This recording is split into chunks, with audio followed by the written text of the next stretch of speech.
Good evening, everyone. Good evening. Good evening. Good evening. Good evening.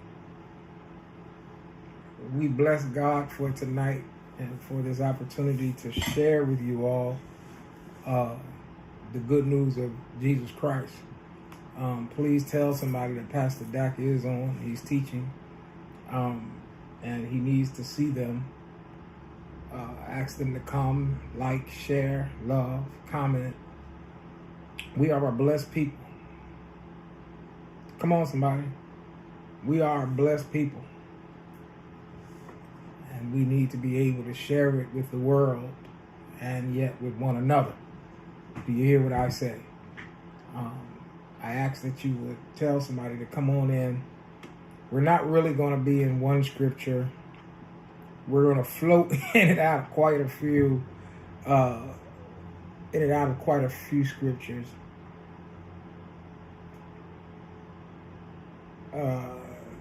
But we will start in Luke 23, verse 34. We will begin our conversation in Luke 23 and verse 34. That's where we will lift up the beginning of our conversation this evening. And it basically says in Luke 23:34, Father, forgive them, for they know not what they do.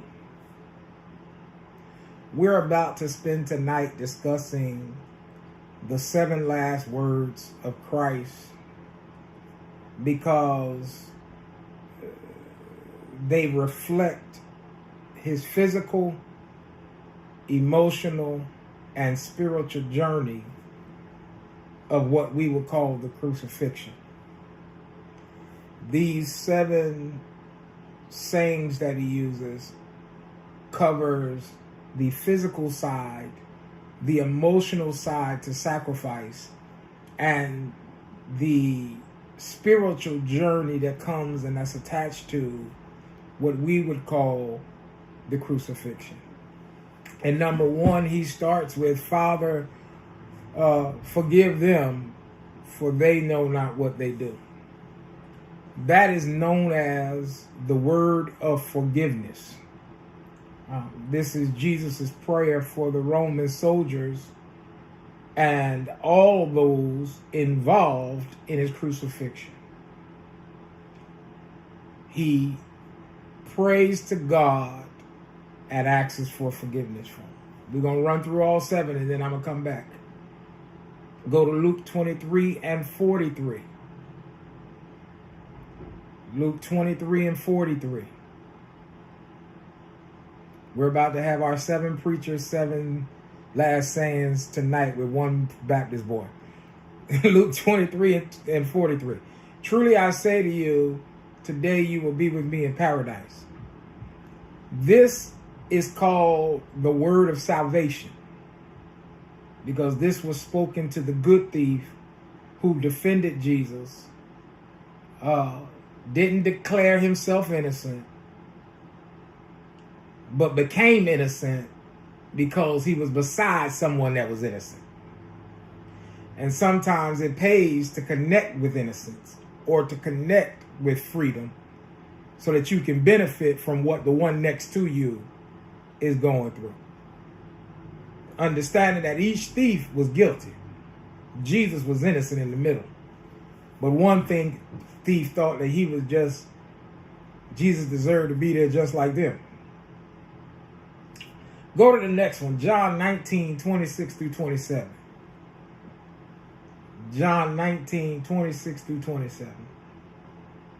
I'm going to run through them. I'm coming back. I promise y'all I'm coming back. Woman, behold your son. Son, behold your mother. This is known, my beloved, as the word of relationship. Because he's showing Jesus is entrusting his mother into the care of his beloved disciple, mainly known as John. And he's telling him, I need you to care for her, and I need mama to care for you. So he's showing us a word of relationship to show that he's not detached from the fact that this is going to be painful in the natural because mama will no longer have her child. Are y'all here? Go to Matthew 27 and 46. And then you can go to Mark 15:34 if you're writing notes. But he says in Matthew 27:46 and Mark 15:34, the word says this. Matthew 27:46, Mark 15:34. The word says these words. My God, why have you forsaken me? This is a word of abandonment. When he felt abandoned,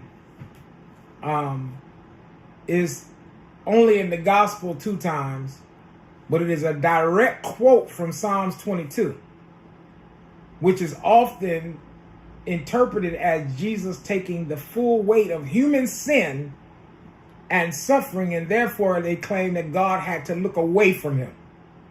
So it was a word of abandonment when he looked for God and couldn't find God.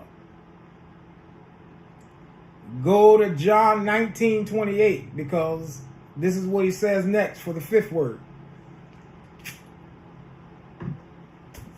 And we almost had 7 last sayings already. We had number 5. And number 5 in John 19.